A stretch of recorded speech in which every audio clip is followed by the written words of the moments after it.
राधे राधे। ओम नमो भगवते वासुदेवाय। गुरु कृपा ही केवलम। শ্রী শ্রী গুরুদেবের আশীর্বাদ নিয়ে, শ্রী শ্রী রাধারানীর আশীর্বাদ নিয়ে আজ শ্রীমদ্ ভগবত গীতার দ্বিতীয় অধ্যায় 33 থেকে 36 নম্বর শ্লোক অব্দি পড়ে শোনাচ্ছি ব্যাখ্যা সহ। জয় রাধা বল্লভ, শ্রীহরিবংশ। যুদ্ধ না করলে কি ক্ষতি হয়, পরবর্তী 4টি শ্লোকে তা বর্ণনা করা হয়েছে। অথ চেত তোমিমং ধর্মং সংগ্রামং ন করিষ্যসি তত স্বধর্ম কৃত্যং চ হিতা পাপমা বাপসসি। অর্থাৎ, আর যদি তুমি এই ধর্মযুদ্ধ না করো তাহলে স্বধর্ম ও কৃত্যে ত্যাগ করে পাপের ভাগী হবে। ব্যাখ্যা। এখানে অথ অব্যয়টি পক্ষান্তরে ব্যবহৃত হয়েছে এবং চেত অব্যয়টি সম্ভাবনার অর্থে ব্যবহৃত হয়েছে। এর তাৎপর্য হলো যে তুমি যুদ্ধ না করেও থাকতে পারবে না, নিজ ক্ষাত্র স্বভাবের পরবশ হয়ে তুমি যুদ্ধ করবেই। কিন্তু যদি এইরূপ মনে করা যায় যে তুমি যুদ্ধ করবে না, তাহলে তোমার দ্বারা ক্ষাত্র ধর্ম পরিত্যক্ত হবে। ক্ষাত্র ধর্ম পরিত্যাগ করলে তোমার পাপ হবে এবং তোমার কৃত্যও নষ্ট হবে। আপনা হতে প্রাপ্ত এই স্বধর্ম কর্তব্য ত্যাগ করে কি করবে? নিজ ধর্ম পরিত্যাগ করলে তোমাকে পরধর্ম স্বীকার করতে হবে, তাতে তোমার পাপ হবে। যুদ্ধ পরিত্যাগ করলে অন্য ব্যক্তিরা মনে করবে যে অর্জুনের মতো যোদ্ধাও মৃত্যু ভয়ে ভীত, এতে তোমার কৃত্তি নষ্ট হয়ে যাবে। অকৃত্যং চাপি ভূতানি কথিষ্যন্তি তেহ ব্যয়াম সম্ভাবিতস্য চা কীর্তির্মরণাদ তিরিচ্যতে। অর্থাৎ, সকল প্রাণী চিরকাল তোমার অকৃত্যের কথা বলতে থাকবে। এই অকৃত্তি সম্মানিত ব্যক্তির পক্ষে মৃত্যুর থেকেও দুঃখদায়ক হয়। মনুষ্য, দেবতা, যক্ষ, রাক্ষস ইত্যাদি যে সমস্ত প্রাণীর তোমার সঙ্গে কোনো সম্পর্ক নেই, অর্থাৎ যাদের সঙ্গে তোমার মিত্রতা নেই বা শত্রুতাও নেই, এইরূপ সাধারণ প্রাণীও অপকৃতি ও অপযশ সম্পর্কে বলে বেড়াবে যে দেখো অর্জুন কিরূপ ভীরু, সে নিজ ক্ষাত্র ধর্ম থেকে বিমুখ হয়েছে। এত বড় যোদ্ধা, কিন্তু যুদ্ধের সময় তার কাপুরুষতা প্রকটিত হয়ে গেল, যা আগে অন্য কেউ জানতো না, ইত্যাদি। তে বলার অর্থ হলো স্বর্গ, মর্ত এবং পাতালেও যার এত প্রভাব, এতএব তোমার অপকৃতিও সেই রূপেই হবে। অব্যায়াম বলার অর্থ এই যে যে ব্যক্তি তার শ্রেষ্ঠত্বের জন্য যত বেশি প্রসিদ্ধ হন, তার কৃত্তি বা অপকৃতিও তত বেশি স্থায়ী হয়। এই শ্লোকটির পূর্বার্ধে ভগবান সাধারণ প্রাণীগণের দ্বারা অর্জুনের নিন্দা করার কথা বলেছে। এবার শ্লোকটির শেষার্ধে সকলের পক্ষে প্রযোজ্য সাধারণ বিষয়গুলি জানাচ্ছেন। জাগতিক দৃষ্টিতে যাকে শ্রেষ্ঠ বলে মনে করা হয়, যাকে লোকেরা অত্যন্ত উচ্চ দৃষ্টিতে দেখে, এইরূপ মানুষের যখন অপযশ হয় তখন তা তার কাছে মৃত্যুর চেয়েও অধিক দুঃখদায়ক হয়। কারণ আয়ু তো মৃত্যুতেই সমাপ্ত হয়, তাতে তার কিছু করার নেই। কিন্তু ধর্মমর্যাদা এবং কর্তব্য থেকে চ্যুত হওয়াতে তার অপযশ হয়।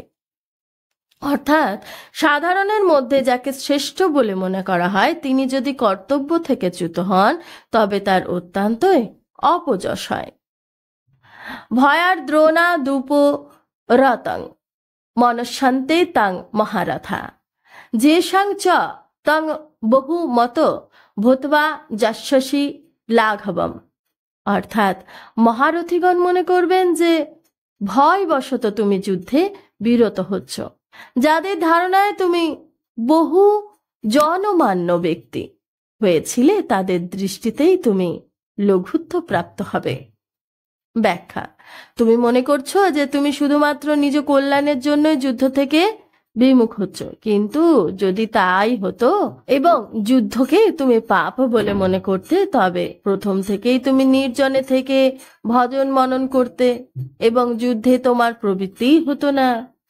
কিন্তু তুমি একান্তে না থেকে যুদ্ধে প্রবৃত্ত হয়েছ।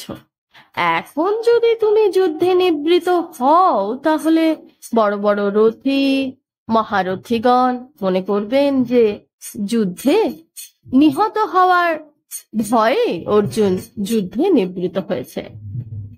সে যদি ধর্ম নিয়ে বিচার বিবেচনা করত তবে যুদ্ধে নিবৃত হতো না, কারণ যুদ্ধ করা ক্ষত্রিয়দের ধর্ম। সুতরাং অর্জুন মৃত্যু ভয়ে যুদ্ধে নিবৃত হয়েছে।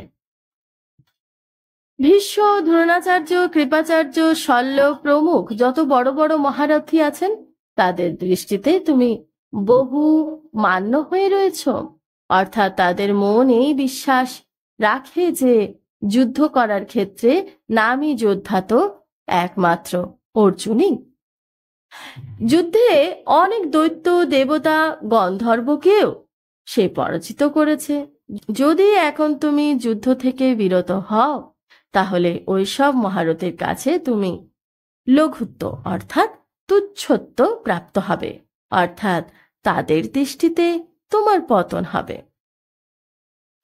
অবাচ্য বাদ্যাংশ্চ বহুন বদিষ্যন্তি তবাহিতা নিন্দন্তস্তব সামর্থ্যং তত দুঃখতরং নু কিম। শত্রুগণ তোমার সামর্থ্যের নিন্দা করে অনেক অকথ্য বাক্য বলবে, এর থেকে বড় দুঃখ আর কি হতে পারে? শত্রু অর্থাৎ অহিতকারীদের অহিত বলা হয়। দুর্যোধন, দুঃশাসন, কর্ম প্রমুখ তোমার যে সকল শত্রু আছে তুমি তাদের প্রতি বৈরী ভাবাপন্ন না হলেও এরা নিজেরাই তোমার প্রতি বৈরী সম্পন্ন হয়ে তোমার অহিত করবে। এরা জানে যে তুমি অত্যন্ত বীর যোদ্ধা, এইরূপ জেনেও এরা তোমাকে নপুংসক বলে তোমার সামর্থ্যের নিন্দা করবে। বলবে, দেখো যুদ্ধের সময়ই তো অর্জুন সরে পড়ল, থাকলে আমাদের সামনে টিকতে পারতো নাকি?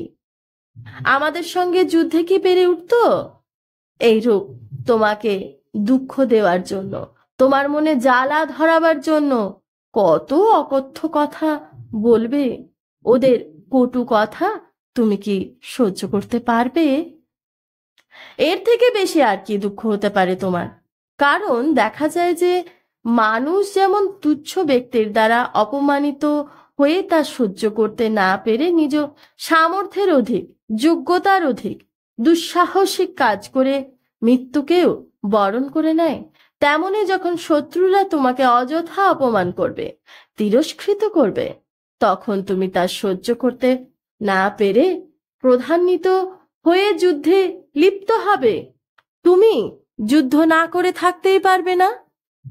এখন তো তুমি যুদ্ধ হতে বিরত হচ্ছ, কিন্তু যখন তুমি উত্তেজনায় যুদ্ধে ঝাঁপিয়ে পড়বে তখন তোমার কত নিন্দা হবে, সেই নিন্দা কি তুমি সহ্য করতে পারবে? রাধে রাধে। এই ছিল আজকের কথা যা এতক্ষণ পাঠ করে শোনালাম। জয় রাধা বল্লভ শ্রী হরিবংশ। এতক্ষণ অব্দি যা কিছু পড়ে শোনালাম সবই শ্রী শ্রী রাধারানীর শ্রীচরণে নিবেদন করছি, শ্রী শ্রী গুরুদেবের কৃপায়। জয় রাধা বল্লভ শ্রী হরিবংশ।